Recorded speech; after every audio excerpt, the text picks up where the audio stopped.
Welcome to the Nerd Party.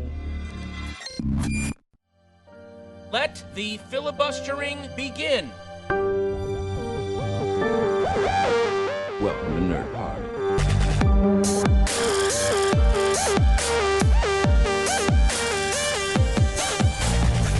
Hello and welcome to Filibuster here on the Nerd Party. Forget Shang-Chi and the Legend of the Ten Rings. On today's show we are all about the golden rings of that famous blue hedgehog as we review Sonic the Hedgehog 2. I'm your co-host Alice King, and with me as always is the Sonic to my Knuckles. It's Lee Hutchison. How are you? Yeah, I'm really good, thanks. And we couldn't do this episode without them. It's the Tails to our Sonic and Knuckles. It's Kim Morrison. How are you? I'm very good, thank you. Good. So, once again, directed by Jeff Fowler, Sonic the Hedgehog 2 follows directly on from the events of the first film. After settling in Green Hills, Sonic is ready for more freedom, and Tom and Maddie agree to leave him alone while they go on vacation. However, Dr. Robotnik returns, this time with a new partner in Knuckles, in search of an emerald that will give the bearer ultimate power!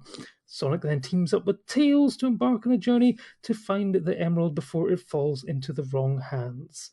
So, I guess, coming to Kim, you first. Were you excited by the news that there was going to be a second Sonic the Hedgehog movie?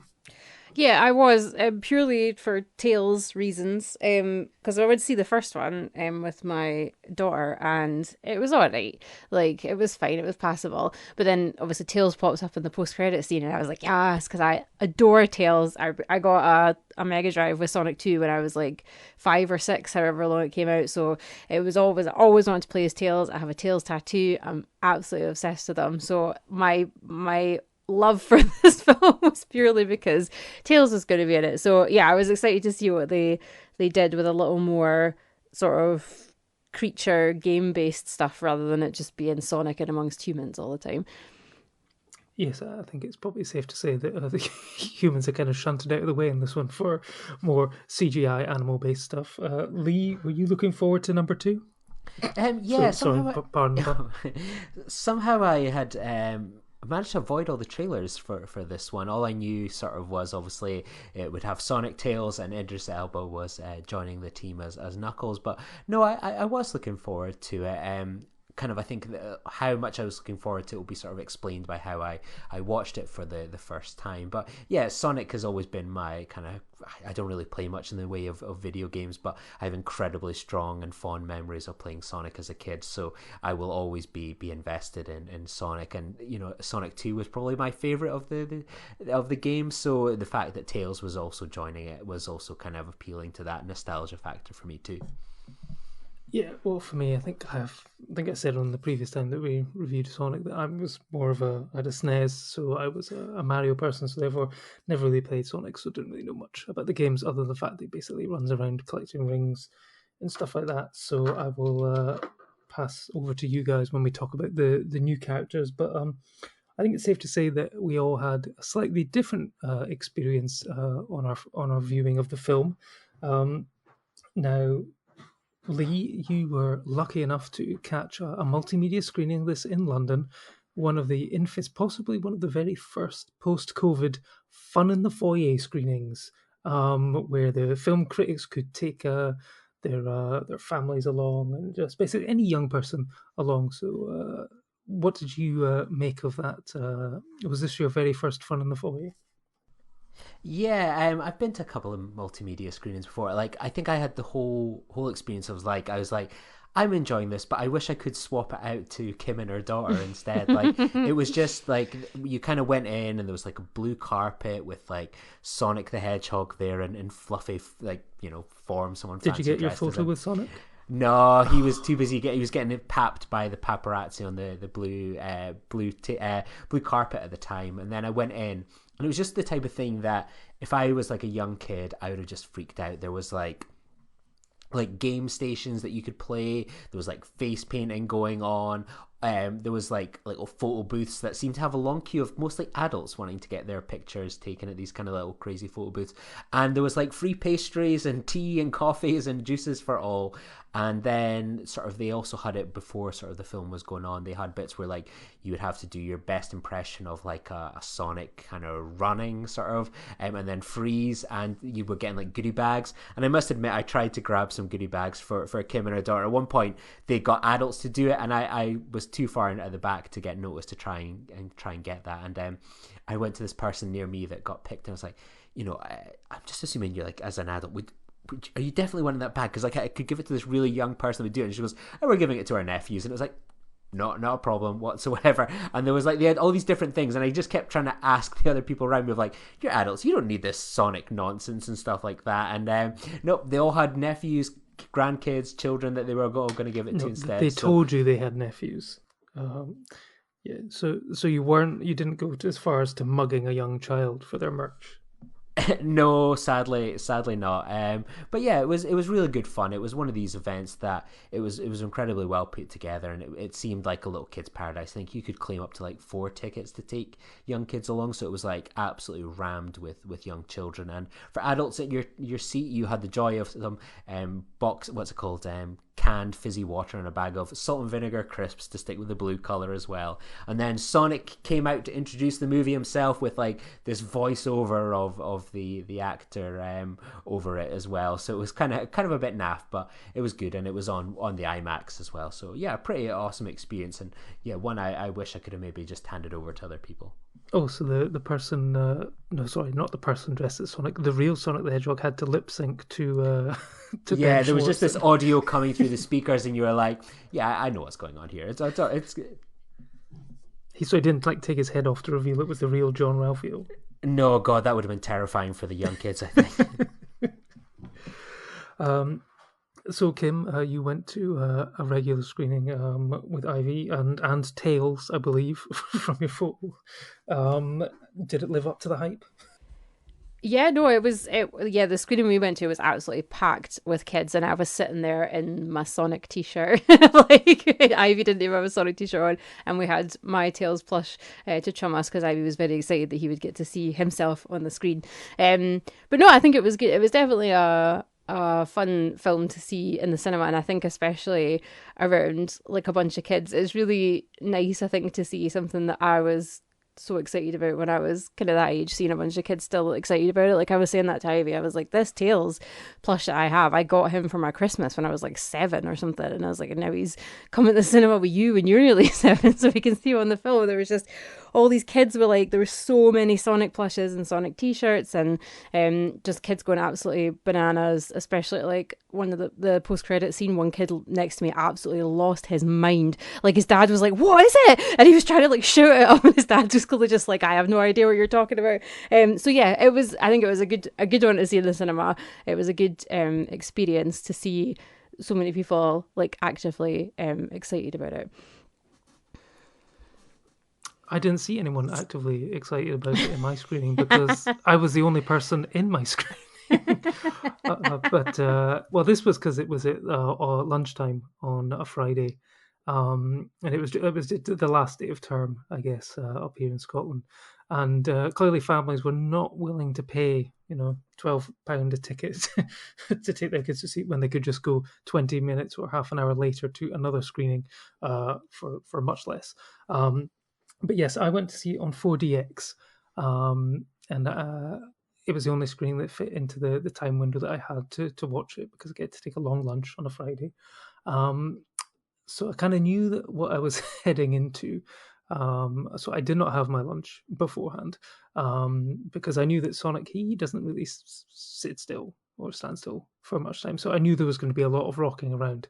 However, I was not anticipating water to take such a main plot point towards the end. So there was lots of water sprays going on my face.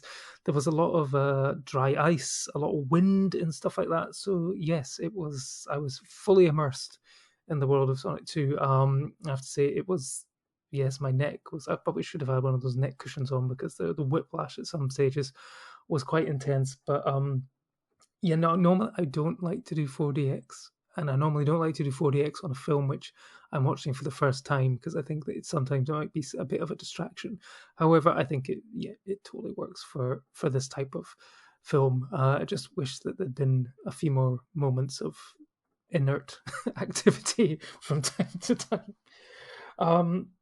So I mean, I'm going to sort of dive into the plot a bit. I mean, it sort of starts off with Sonic becoming, I guess, tapping into the multitude of very popular films at the moment that deal with superheroes trying to fight crime, as Blue Meanie or Blue Menace or Blue Justice, I think it is. I mean, what did we make of this sort of initial sort of opening sort of sequence, and which then kind of basically got dropped afterwards? I thought it was quite funny, to be honest. At the beginning, maybe I was a little sleep deprived at this point, but I was kind of watching it going, oh, it's kind of parodying Batman and so on. And yeah, you don't really kind of think of like Sonic as something that kind of parodies or satirical or anything like that. And yeah, it felt a little bit odd, and I guess that's been my thing about these kind of movies, is like how much connection it is into sort of the human world and sort of those kind of references. I almost kind of think of Sonic as being kind of separate and above things like that, but it was quite a good little introduction. It almost reminded me mostly of sort of like the Amazing Spider-Man 2, to be honest. The sort of initial sort of chase with Rhino. Yeah, that's the one. Yeah. And Kim, what did you make of his superhero antics?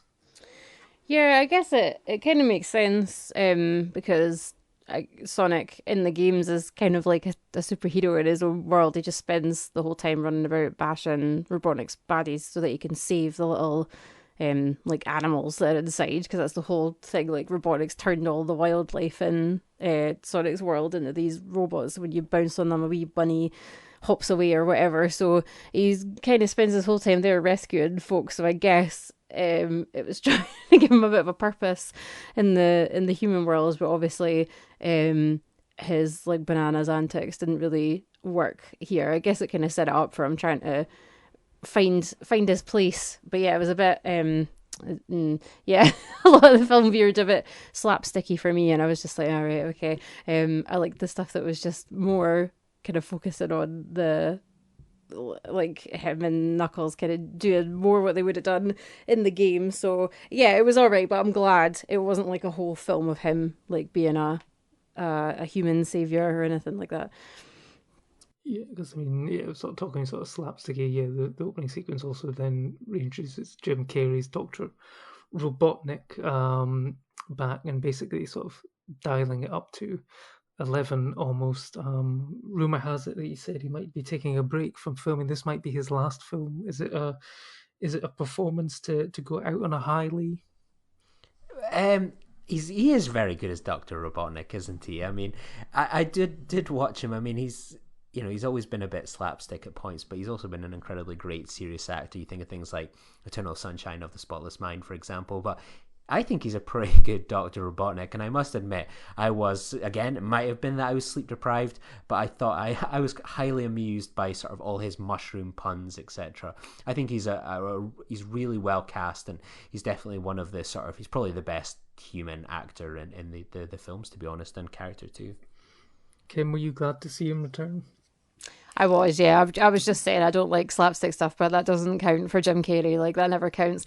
Yeah, no, I thought he was brilliant. I think he's obviously quite a hard character to characterize. Like, what does he do in the games? Nothing. He just comes along and gets angry when he gets bashed. And then I have vague memories of the Sonic cartoons when I was a kid, where he was just really angry all the time. I've not watched any of the newer stuff where all the characters have scarily long limbs, but yeah, no, I think he's great. He's that kind of mixture of like underlying evil, but just being really daft on the outside. So I thought it was a great combination. So I'm glad he was back. And if they're going to do another one, I would like him to come back. I hope he would retire from acting because I don't think anyone else could do that version of Robotnik as much justice. And for the sort of central trio of animals who, I mean, we've got Sonic, so Ben Schwartz is back as Sonic, and he got one John Ralphio in, where he was describing something as the worst. And then we've got Idris Elba as Knuckles. I think he very famously basically sort of announced that he was going to be in the role with just the sort of the gloved hand there, and then we've got Tails, which must have been exciting for you, Kim, because well, not only Tails but also the fact that Colleen O'Shaughnessy was continuing the voice work for Tails. It wasn't until towards the end that I realised Tails was in fact basically a prepubescent boy as opposed to a female character, but that's on me. So what did we make of Kim? What did you make of seeing Tails on the big screen finally? Yeah, I thought it was great, and I think obviously he's always kind of billed as Sonic's sidekick, and I used to play him in Sonic 2 when you could play like a combo pair. My dad would play Sonic and I would play Tails, but if Sonic runs too far ahead in the screen, Tails just gets left behind and he has to fly in like 5 minutes later. So what I really liked in the film was that they didn't just make him like a sidekick, like he was really useful. He had his wee backpack of stuff, like he had come to the planet to save Sonic, like it was all kind of his idea, and I like that Sonic sort of registered that they all had different strengths, and Tails' one was like being smart and setting stuff up, whereas his one was being fast. So I think it was good. They didn't just kind of have him there for the cute factor or the nostalgia factor. Like he actually played a really important role, and they sort of bumped him up from being a sidekick. He had his wee Inspector Gadget backpack that kind of saved the day on more than one occasion. So yeah,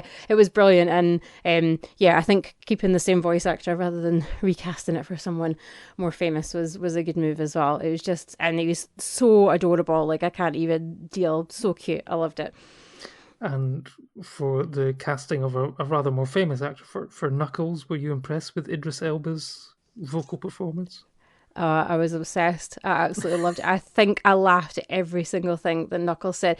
He just had this really deadpan, like, sort of off-kilter way of delivering stuff that sounded really like Garnet and Steven Universe, just like where they're speaking English, but it's just like kind of slightly out of place and it just sounds like really funny. And I thought just everything he said was so deadpan and just like obviously not quite having an understanding of how stuff on Earth works compared to where Knuckles came from. I honestly think everything was hilarious. And I can't remember, there was one thing near the end, I can't remember what it was, but Knuckles said something and this kid in the front row was laughing so hysterically that his mum was like trying to make him quiet. She was like, quiet, it's not funny. And he was like ending himself. It was just, I thought he was fantastic. Like I wasn't sure how it was going to go, but I think the fact that he just kind of played it not very seriously and just went for like all these really deadpan jokes was just brilliant.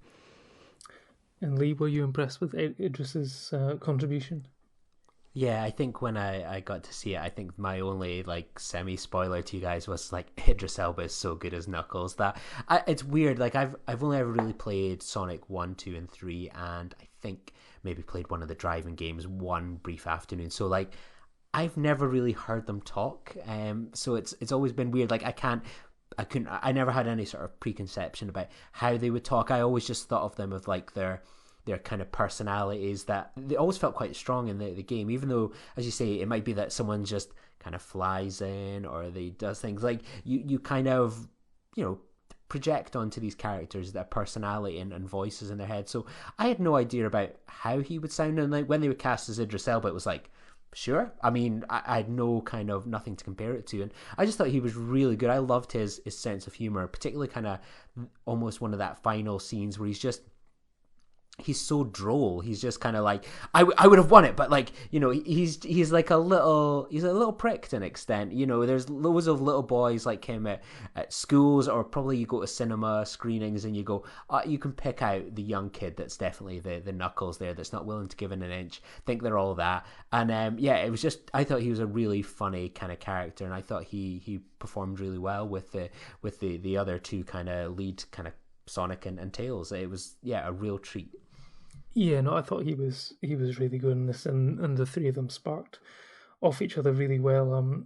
It's almost thinking now, like towards the end, it almost felt like it was kind of almost like the ending of like Thor or Man of Steel in like one of these small suburban American towns where the heroes have to sort of team up and fight a giant sort of robot type thing. I mean, in terms of like the sort of story in the sort of the final battle. I mean, actually, if in terms of Fast and Furious, Sonic would be fast and Knuckles would be furious.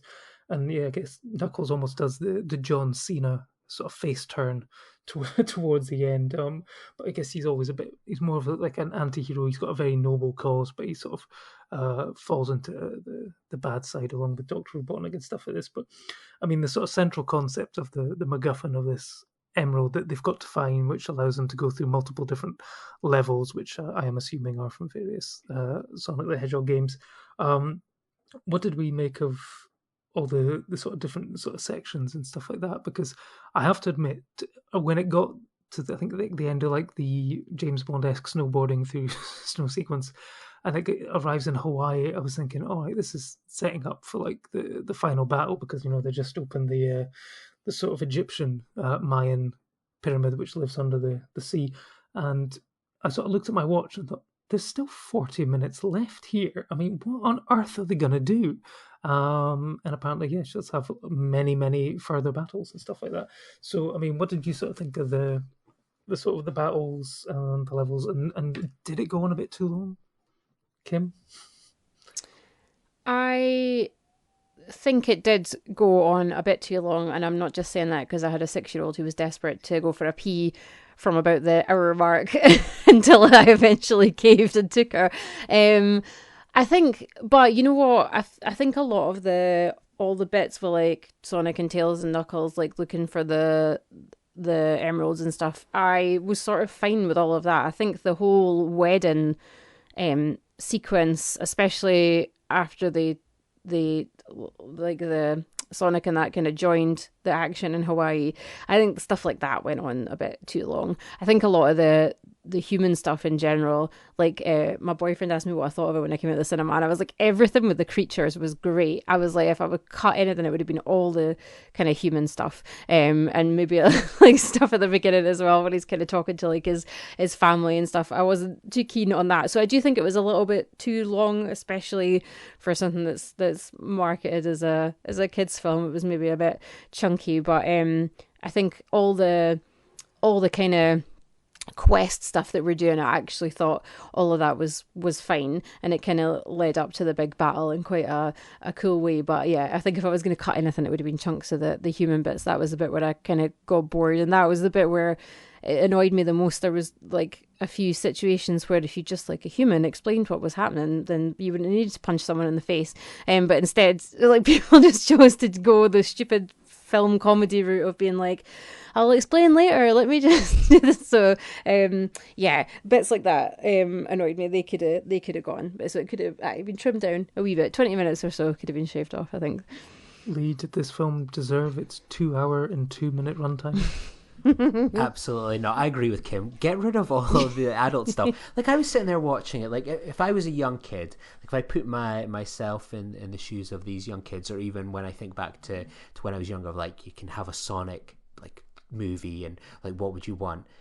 I would never sit there thinking, going, maybe you get the odd adult that sort of helps me drive the plot along, but I would never have thought they're going, you know what, I want a wedding story, and there it's going to be like a kind of, that guy isn't actually wanting to get married to her, he's doing it because he's undercover. And it was like, I was sitting there thinking, like, going, this is a kids movie, why am I needing this sort of like drama? It just seems so unnecessary. And I'm sitting there thinking, going, I get that you want stuff for adults, but as an adult, I am not interested in that plot line, and I refuse to believe like a young kid that's desperate for a pee is sitting there going, God, what about that? I mean, that must have been really difficult. Like, he took total advantage of her. He was manipulating her, having a real bizarre discussion. It just felt so unnecessary. I didn't need any of the kids, that stuff with the adults at all. And, like, the fact that they can talk, why do you need them there? Like, the characters are interesting enough that they could get up to their own hijinks in their own mysterious worlds without all these kind of other characters. Yeah, I don't think there was any need for the whole sort of, let's create this sort of Agents of S.H.I.E.L.D. style group that are monitoring all weird, strange creatures from other worlds, which we're just naming as squirrels and foxes and porcupines and stuff, even though they're technically not. I thought that they would have had a bit more reticence to being called stuff like that, like Rocket Raccoon being called a raccoon. He's like, what the hell's a raccoon? And another thing, actually, this is a question for you guys potentially. I can't remember from the first film. Did Sonic get his trainers on Earth? Yeah, I think so. Yeah, then why do all the other guys have shoes already?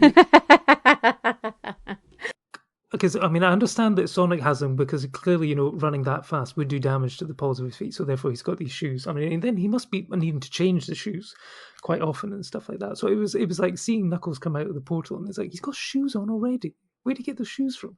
I don't understand it. Yeah. That's the kind of thing that wind me up. Maybe their owl parents didn't die when they were babies, so they were able to give them shoes. I don't know. Yeah, they all have shoes in the game. That's my only argument. The reason, I guess. So yeah, I'm not sure. Well, I mean, Tails had a wee backpack and everything. Like, I believe him getting shoes. I didn't clock if little baby Knuckles, and the other echidna had shoes on, when they were in their full tribe gear. I didn't see that one, but yeah, Tails I believe because he had a wee backpack and stuff. There's clearly a wee shop on the Fox planet where he can get his accessories. I did love that backpack, I must admit. I was sitting there thinking, like, there's a world where Kim is desperate to buy this backpack. I could just picture it perfectly. So cute. I would put it on my little Tails plush. I love it. It was so adorable, especially when, like, the humans were holding it and you could just see how tiny it was. I loved it. And so, I guess sort of as we sort of get towards the end of the film, the big question, the biggest question, I think that I've got for you, especially you, Kim, the baseball scene, better than Twilight, or I mean, where does it rank in terms? I mean, it was funnier than Twilight. Intentionally funnier, I should say, than Twilight. Because Knuckles is a lot funnier, but it was missing that Muse soundtrack. I think that so knocks if it down a had couple Muse of pegs. Needle drop, it would have up. Exactly. And so, at the end of the film, we get obviously, post-credit sequence, because you've got to have a post-credit sequence because everything's kind of got to be Marvel-y at the moment. Where do we see it going next, and where would you potentially like to see Sonic the Hedgehog 3 go next? Because I'm pretty sure that we're probably going to get one.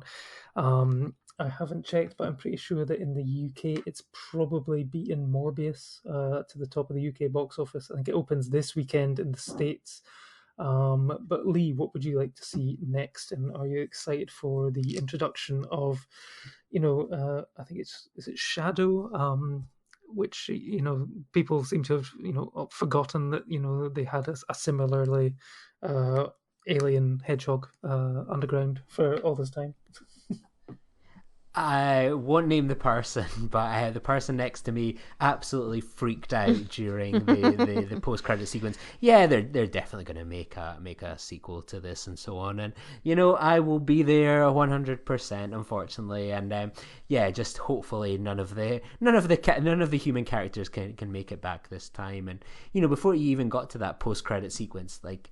I know it slightly sounds like I'm being rude about the film, but the best thing about the first and second films has been those, like, the credit sequence where they, like, do the original sort of Mega Drive graphics where you just watch them. Like, I could watch that stuff over and over again. I thought those were excellent little scenes, and yeah, it's those are good. That's the stuff that appeals to me as a fan, not the humans. I do appreciate basically remaking your entire film in about 2 minutes using 8-bit graphics. It's much handier to follow. And Kim, what would you like to see from Sonic the Hedgehog 3? I mean, I don't know a lot about Shadow the Hedgehog because if it wasn't a Sonic Mega Drive game, I've not played it. Well, yeah, I just I think when I got a PlayStation after my Mega Drive, so I sort of lost track for a while, and then I think all the Sonic games I've bought since have just been like remasters of the old ones because apparently that's just me. But I think I think the last one I played was like Sonic 3D, which didn't have. So I don't really know Shadow the Hedgehog's backstory apart from the fact that he looks like a kind of evil version of Sonic. So I guess I would like to see more about him. I think it would be cool to obviously have Knuckles on the side of the good guys for a whole film, because I do think that him and Tails and Sonic was a good dynamic. I think maybe going back, like you said, trying to get rid of the humans as much as possible, so maybe going back to like their kind of world. I guess now that Sonic's kind of fulfilled his purpose with the Chaos Emerald stuff, like going back to and knowing that there's only kind of Knuckles left that was hunting him, apparently going back to their kind of home world or one of the other worlds would make sense because he wouldn't really have anything kind of after him anymore. So I think that would be cool to see. And I guess I don't know how Robotnik and Shadow link up either. I obviously knew that Knuckles and him were pals until he decides to be a good guy, so it'd be interesting to see if he's going to be the bad guy or if they were going to bring Robotnik back. But I do enjoy just seeing Robotnik making more of his wee robots and then making his big final boss that looks like a giant version of him. That's always my favourite bit in the game. So more of that. Yeah.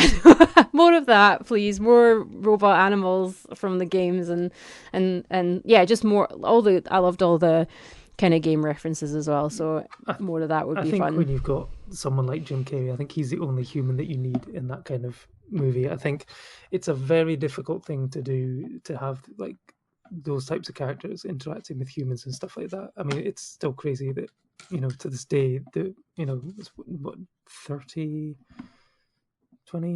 years it's been since Who Framed Roger Rabbit, and I don't think anyone's still done it better. Because I mean, there was the scene at the beginning of the film where they were on the boat, and it was clear to me that James Marsden's eyeline was not matching up with Sonic the Hedgehog, and that was just bugging me. But I mean, it looks like they'll probably go down the standard sort of like Superman 2, WandaVision with White Vision, sort of basically evil sort of carbon copy of Sonic that he will have to fight. Although I think they should mix it up and make it a female villain and cast Jenny Slate as as Shadow, so we can have the John Ralphio and his sister back to spark off each other. I think that'd be a lot of fun. But then potentially that might just be too much for parents and children to experience on the big screen. The joke might wear a bit thin. They were very good for like a couple of minutes at a time in Parks and Rec, but it's probably going to be 2 hours 15, 2 hours 30 if we're going by the sort of 1 hour 40 up to 2 hours. It's definitely going to be that kind of length, but maybe they'll introduce tie-ins to other Sega franchises or something like that. I guess we'll have to see. I mean, is there any other sort of, if Sega are doing well now, obviously, apparently we're getting a Mario film at some point with Chris Pratt doing a terrible Italian accent. I know, yes. What other Sega franchises would you like to see if, they consider, okay, we're doing well here, what else can we potentially bring in to make some money out of? Get Eco the Dolphin. I was just about to say that as well. Just like 2 hours of just watching it on an IMAX screen, just floating and going around. Yeah. I can't actually think of any. Maybe Alex Kidd. Yeah, I'm not sure. I hope they eventually get through enough Sonic films that they make a Sonic Spinball film where it's just all set in a giant pinball machine, because that was my favourite game. Well, maybe that could be Dr. Robotnik traps Sonic in a giant pinball machine. Yeah, that was was exactly what it was. Well, that I can't actually think. Yeah, most of the other Sega games I played as a kid were the infuriatingly difficult Disney adaptations, so they've all obviously already been made into films. So, but yeah. Well, we'll have to see what happens. Although knowing our luck on these podcasts, basically this is going to drop on Wednesday, which means when we're recording this on a Tuesday night. So basically, between the recording time and the publishing time, they're bound to have announced Sonic 3 will probably be greenlit. So you can basically thank us for basically getting that news out there if it does happen. If it doesn't, then don't blame us. But we'll be back soon, and Kim's going to be back hopefully soon as well, because we've got Doctor Strange in the Multiverse of Madness, and very excited to see what she makes of Sam Raimi's venturing back into the world of superheroes, and see if he can have maybe at least a few more scenes like the Dr. Octopus Evil Dead homage and potentially we might even talk about some of his other films as well. So we'll be back soon. We're off to go get some more golden rings and also then do a dance off to the very, very current song. Oh, wait, Uptown Funk. Yes, because that's very current as well, isn't it? We'll see you soon. Bye-bye. Join the revolution. Join the Nerd Party.